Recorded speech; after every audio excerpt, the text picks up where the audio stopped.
53, para meditarmos sobre as cenas do Calvário. Isaías, capítulo 53.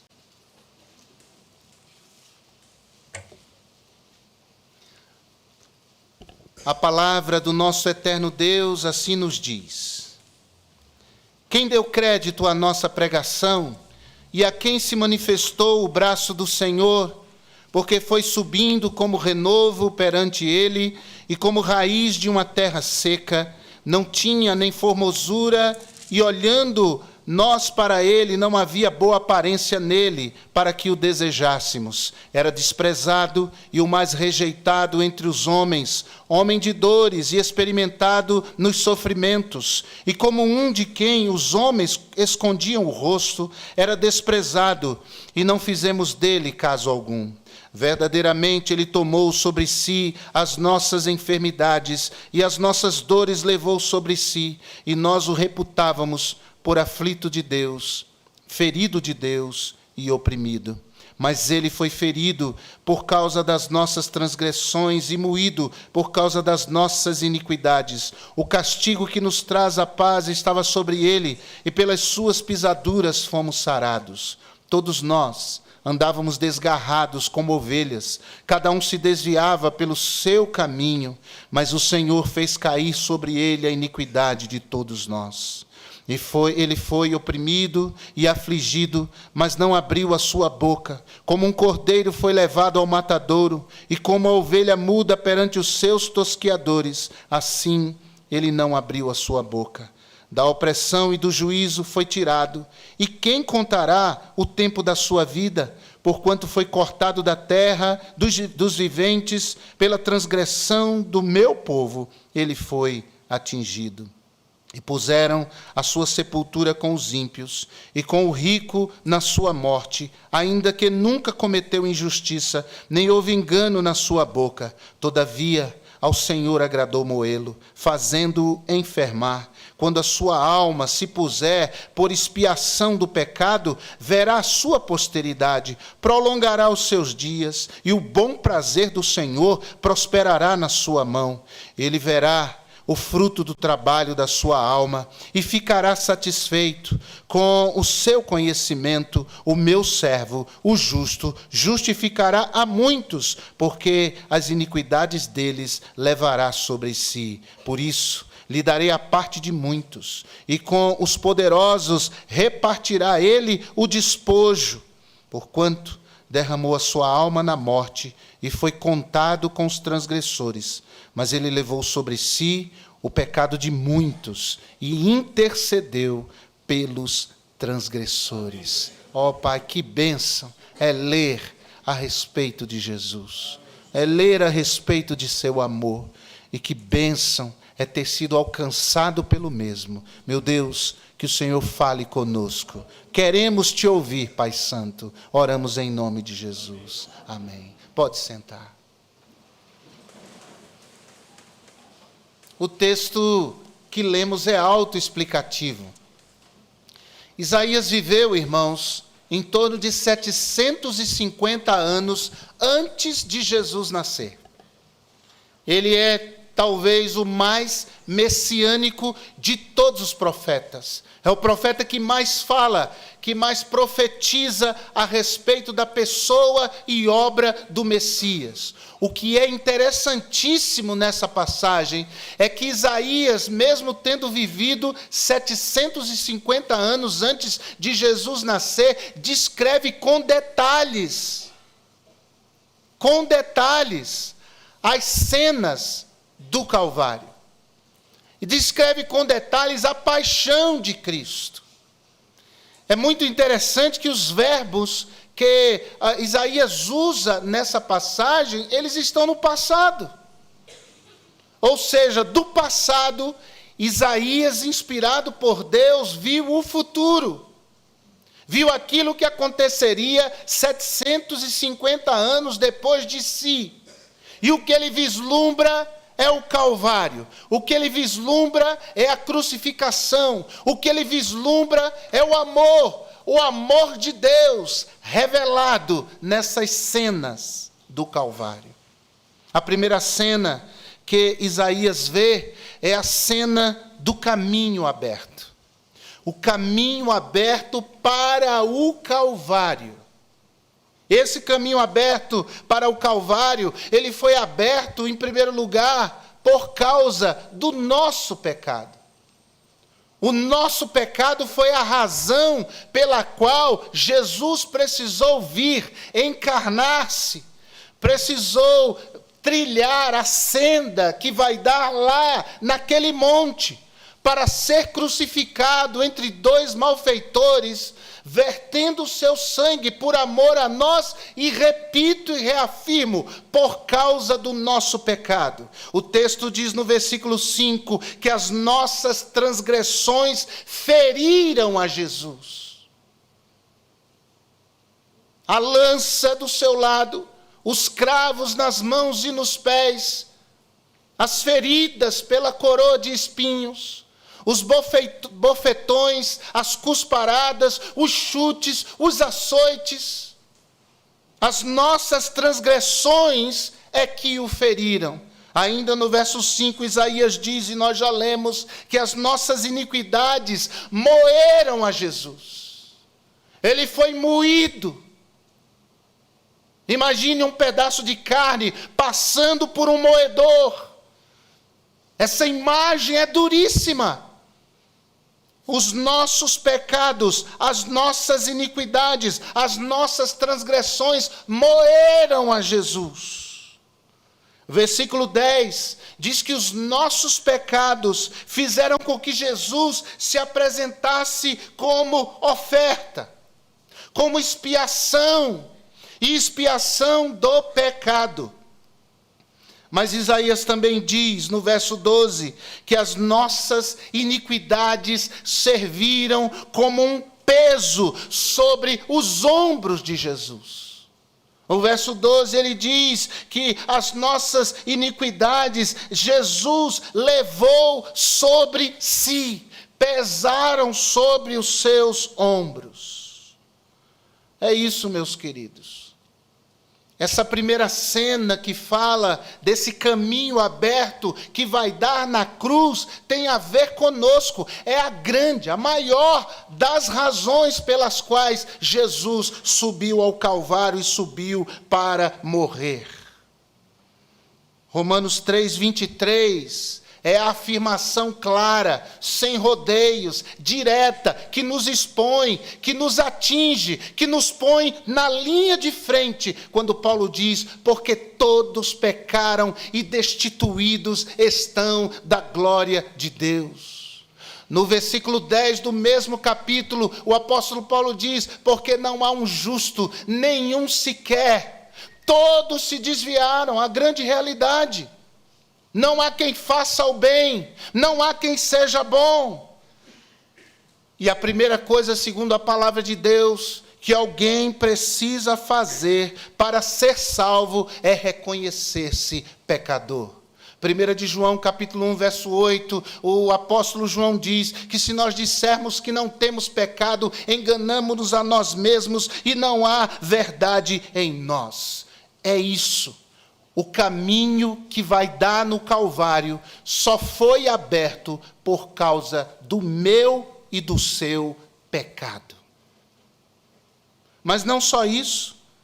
Esse caminho para o Calvário foi aberto por causa também do amor de Deus. Deus fez com que Jesus descesse a este mundo, encarnasse, vivesse no meio dos homens. E assim desce a sua vida na cruz, sendo punido.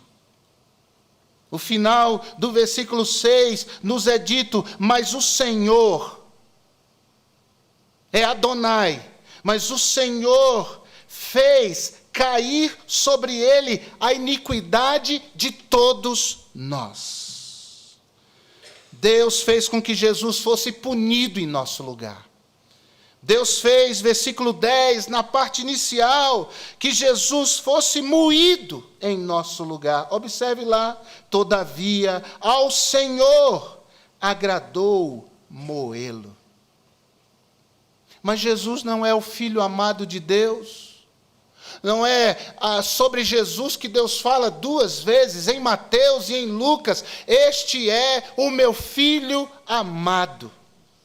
Em Mateus ele diz, o Filho amado em quem eu me comprazo, em quem eu tenho prazer, em quem eu tenho satisfação. E em Lucas ele diz, este é o meu Filho amado, a ele ouvi.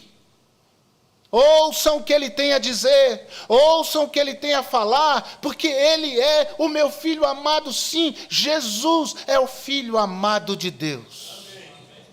Mas, irmãos, a palavra de Deus diz que Jesus não é o único alvo do amor de Deus. João 3,16, a Bíblia em miniatura, o resumo da história da Bíblia diz que Deus amou o mundo de tal maneira.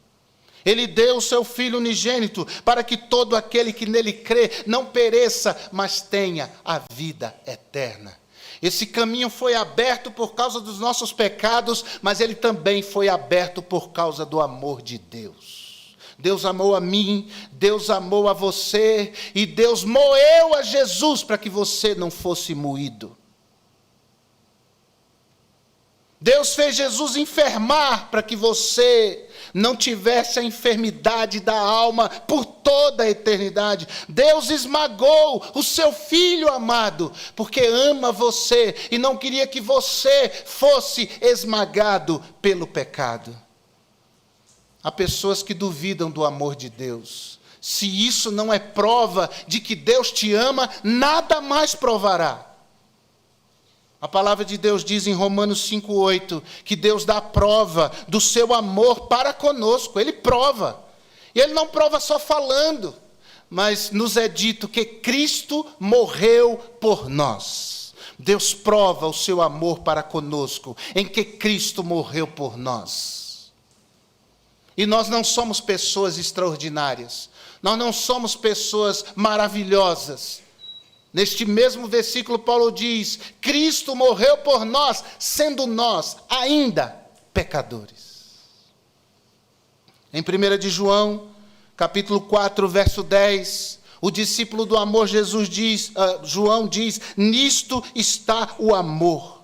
Não em que nós tenhamos amado a Deus, mas em que Ele nos amou a nós e enviou o seu Filho para propiciação pelos nossos pecados. Saber que Deus me ama e saber que eu entreguei a minha vida a Jesus, saber que eu não fui moído, açoitado, ferido pelos meus pecados, mas Jesus, por amor a mim, sofreu tudo isso. Saber que Deus me ama e que eu entreguei minha vida a Cristo como meu Salvador, me diz que não há nada nesta vida que possa me fazer temer, porque Deus me ama. A palavra de Deus diz, quem nos separará do amor de Cristo? A tribulação, a angústia, a fome, a perseguição, o perigo, a nudez, a espada, o presente, o futuro, anjos, principados, potestades, qualquer outra criatura, o que é que vai nos afastar do amor de Deus? A enfermidade, o luto, a injustiça, a perseguição. Paulo deixa claro, nada pode nos separar do amor de Deus que está em Cristo Jesus, o nosso Senhor. Mas o caminho para o Calvário, ele não só foi aberto por causa dos nossos pecados e por causa do amor de Deus, mas o caminho para o Calvário, essa cena que Isaías viu, também foi aberto por causa da vontade de Jesus. O versículo 4 deste capítulo diz, verdadeiramente Ele tomou sobre si as nossas enfermidades. Jesus se apresentou, Jesus se voluntariou, Jesus disse, eu vou morrer por eles. Romanos capítulo 5, versos 7 e 8 diz, porque apenas alguém morrerá por um justo, pois poderá que pelo bom alguém ouse morrer. Mas Deus prova o seu amor. E Jesus ousou morrer por nós. Ele se dispôs, ele se voluntariou, ele se colocou na lacuna que ninguém poderia ocupar. E João 10, verso 17 e 18, João 10, 17 e 18, que coisa linda. Jesus diz: por isso o Pai me ama, porque dou a minha vida para tornar a tomá-la. Ninguém me tira de mim, mas eu de mim mesmo a dou. Que coisa maravilhosa. Jesus diz: eu tenho poder para dar a minha vida e poder para tornar a tomá-la. Este mandamento recebi de meu Pai. E o belo hino que esse versículo me faz lembrar: deixou o esplendor de sua glória, sabendo o destino aqui. Estava só e ferido no Gólgota, para dar sua vida por mim. Vamos cantar o coro? Se isto não for amor, o oceano secou, o oceano secou, não há estrelas no céu, não há estrelas no céu. Cante forte, as andorinhas não voam mais, as andorinhas não voam mais. Se isto não for amor, se isto não for o amor, o céu não é real, o céu não é real. Tudo perde o valor, tudo perde o valor. Se isto não for amor, se isto não for amor, é o amor de Jesus por nós, irmãos. Se isso não comover você, se isso não constranger você, se isso não lhe fizer repensar coisas na sua vida, nada o fará. Entregue sua vida a Jesus hoje. Você precisa ser salvo. Mas também, Isaías não só viu a cena do caminho aberto para o Calvário, mas Isaías viu a cena do sofrimento extremo no Calvário. Jesus sofreu os maiores sofrimentos que uma pessoa na face da terra podia sofrer. Ninguém sofreu como Jesus. Eu sempre faço referência a Jó, porque depois de Jesus, quem mais sofreu na história humana foi Jó. Mas Jesus é o Jó dos Jós. Jesus sofreu muito mais, e o texto nos diz isso. No versículo 3 diz: era desprezado e o mais rejeitado entre os homens. Ninguém sofreu o que Jesus sofreu.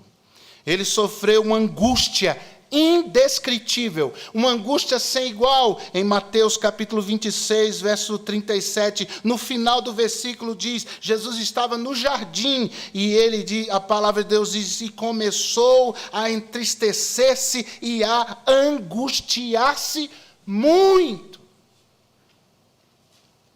Ninguém sofreu angústia como Jesus sofreu. Ele sofreu também uma traição inigualável, sem igual. Salmo 41, verso 9, é um salmo profético, um salmo messiânico, fala de Jesus: até o meu próprio amigo íntimo, em quem eu tanto confiava, que comia do meu pão, levantou contra mim o seu calcanhar. Jesus foi traído, e não houve traição como a que Jesus sofreu. Ele sofreu a rejeição e sofreu o desprezo. O texto nos diz: ele era desprezado, nós olhávamos para ele e nenhuma beleza víamos para que o desejássemos. Como, irmãos?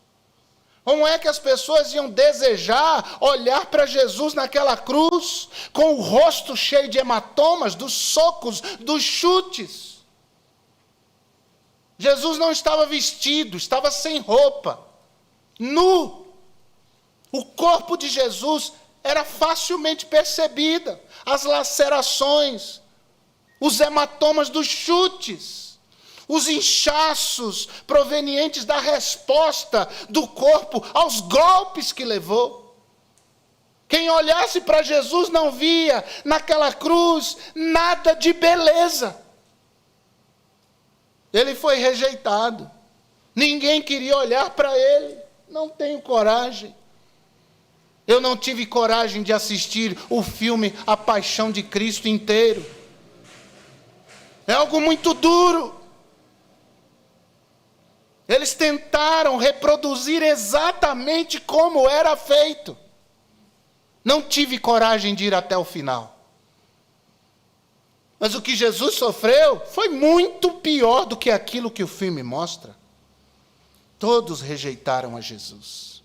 Ninguém o quis. Ninguém o procurou. Diz um hino antigo de vencedores por Cristo. Ninguém notou. Ninguém o quis.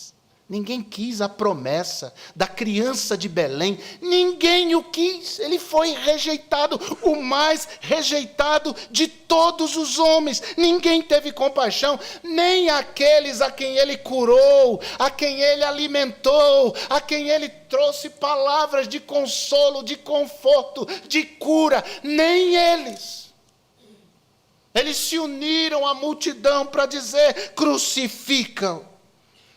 Jesus sofreu, não só isso, mas o maior de todos os sofrimentos.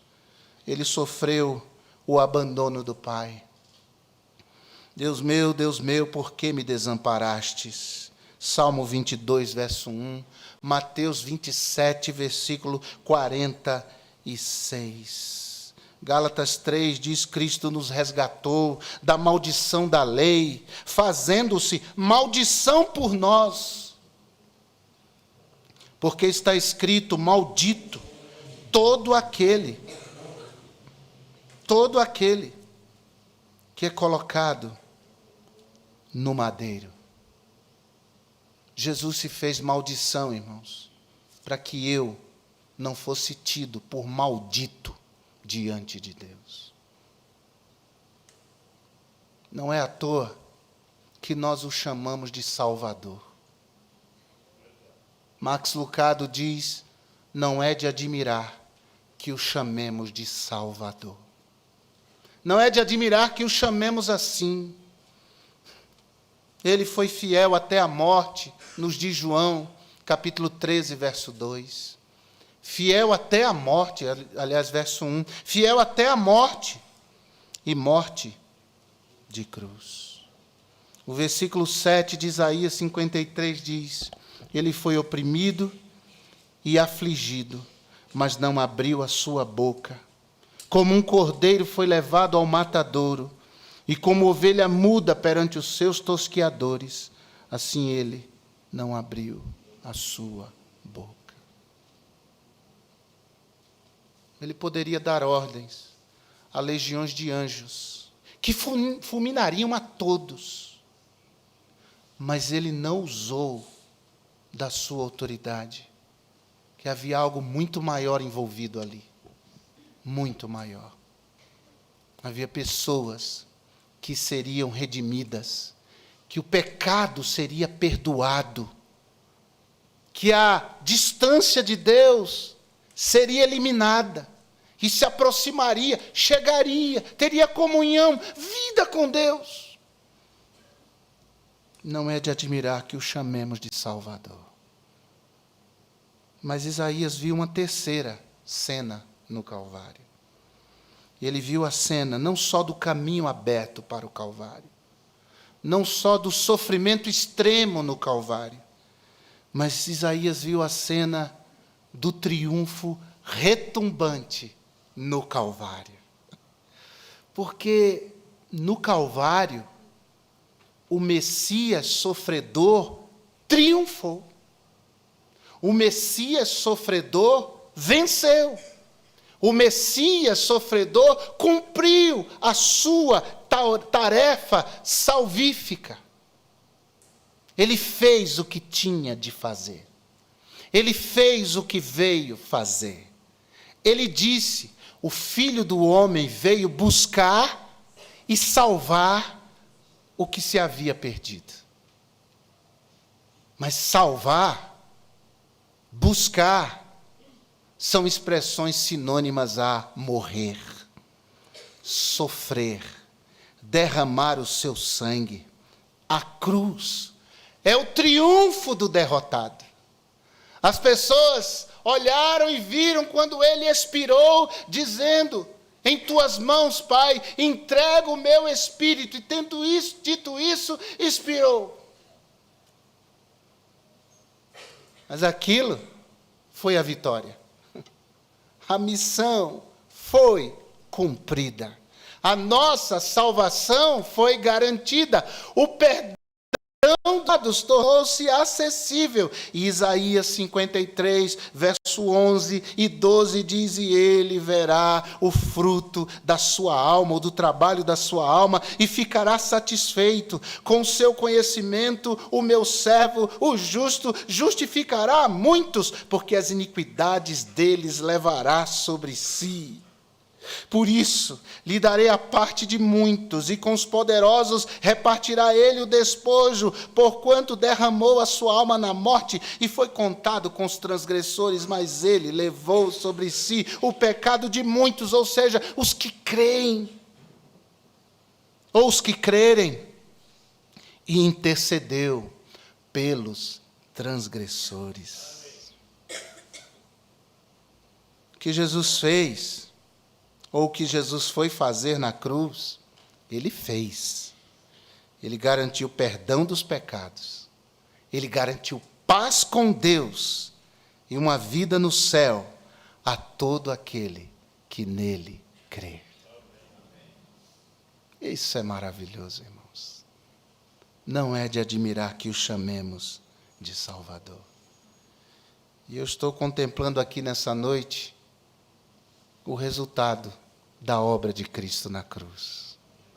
Eu tenho contemplado desde a minha conversão ao lado de Cristo, aos 11 anos de idade, a partir da minha vida, tantas vidas que foram transformadas, porque ousaram crer neste sacrifício do Calvário, que Isaías testemunhou, e passaram, tornaram-se testemunhas desse sacrifício, e alvos diretos, beneficiados por esse sacrifício. É por isso que um dia no céu, os salvos, os remidos, as miríades de anjos, o conhecido e desconhecido do céu, vai entoar um hino que diz, com grande voz: digno é o Cordeiro que foi morto de receber o poder e riquezas e sabedoria e força e honra e glória e ações de graças pelo século dos séculos, dos séculos, dos séculos, por toda a eternidade. Glória a Deus, louvado seja o nome de Jesus. É por isso que nós estamos reunidos aqui. É por isso que vamos participar da mesa do Senhor, para celebrar aquilo que Isaías viu e que nós contemplamos. E hoje à noite, mais uma vez, com os olhos da fé. Olhe para o Calvário agora. Veja as 3 cruzes. Aproxime-se. Suba ao monte. Chegue mais perto. Aproxime-se daquele que está crucificado no meio. Vá até ele. Olhe para ele. Tenha coragem de olhar para ele. Ele está desfigurado, moído, maltratado, mas tudo isso foi por amor a você. Aproxime-se dessa cruz. Se você não conhece a Jesus, entregue agora a sua vida a Cristo. E a sua vida vai ser mudada, transformada. Você vai ter paz com Deus por meio de Jesus Cristo. E há uma outra boa notícia. É que Jesus não ficou na cruz. Ele morreu, foi sepultado, mas ao terceiro dia ressuscitou, e está mais vivo do que nunca, na glória celestial, a interceder por nós, e do céu um dia voltará para nos buscar. E até lá, nos diz o apóstolo Paulo em 1 Coríntios 11, até a vinda de Jesus, nós vamos celebrar a nossa salvação, participando da mesa do Senhor. Vem cear, o mestre chama, vem cear. Curve a sua cabeça, feche seus olhos, fale com o Eterno.